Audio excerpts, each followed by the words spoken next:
Hello, I'm Dr. Lucy Morgan and I'm Head of Analytics and Modelling at the Strategy Unit, and today I'm going to talk to you about our tool, Do We Need More Hospital Beds? Now, something we know is that admissions in hospital have been rising for the last 20 years or so. The number of beds that we have in hospital has been declining over that period. And the reason for that is because the average length of stay in hospital has also been declining. But we cannot guarantee that we can continue to reduce the average length of stay in hospital forever.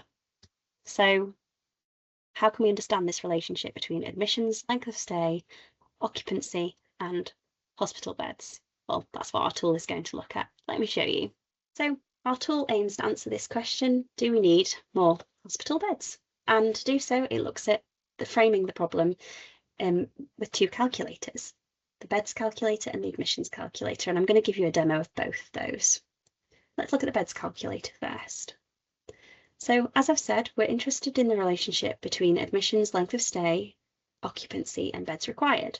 In this beds calculator, you can input your assumptions around admissions, length of stay, or target bed occupancy, and then it results in giving you some understanding of the beds required to meet those conditions. For example, in the default scenario, we look at historic changes in number of admissions and average length of stay and the target bed occupancy seen in 2025, and we continue those out into the future.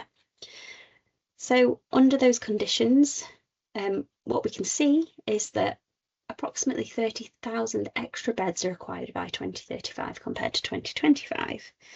Now, that's at a national level, and if we try and put that into hospital context, then on average that's about 1 to 2 wards per hospital. Now, what can we do using this calculator? Well, we can play with these different input assumptions.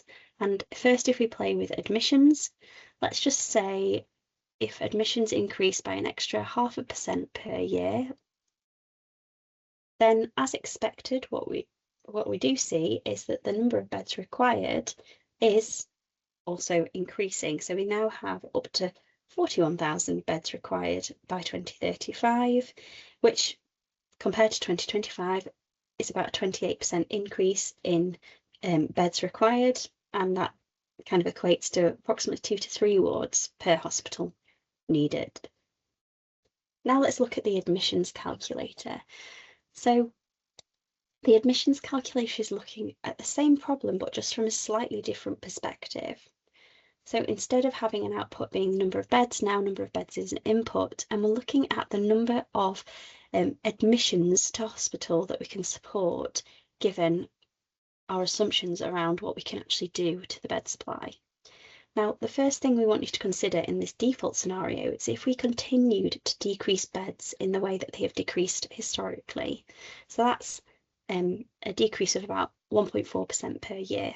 If that was to continue and average length of stay was to stabilise, so it didn't continue to go down, then by 2035 we could actually support 2.3 fewer admissions per year.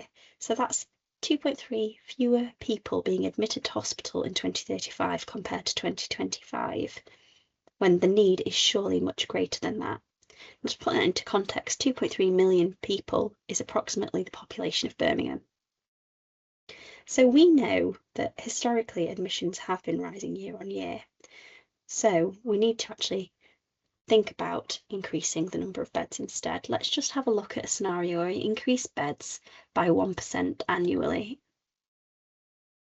Now, under this scenario, what we can see is that per year we can actually, by 2035, we could increase the number of admissions into hospital by up to 2.1 million. That's 10% more admissions by 2035. Okay, so I hope through those two scenarios you've actually been able to build up an intuition of the tool. And if you have any questions following this, then you're welcome to play with the tool and contact us at the Strategy Unit. Thank you.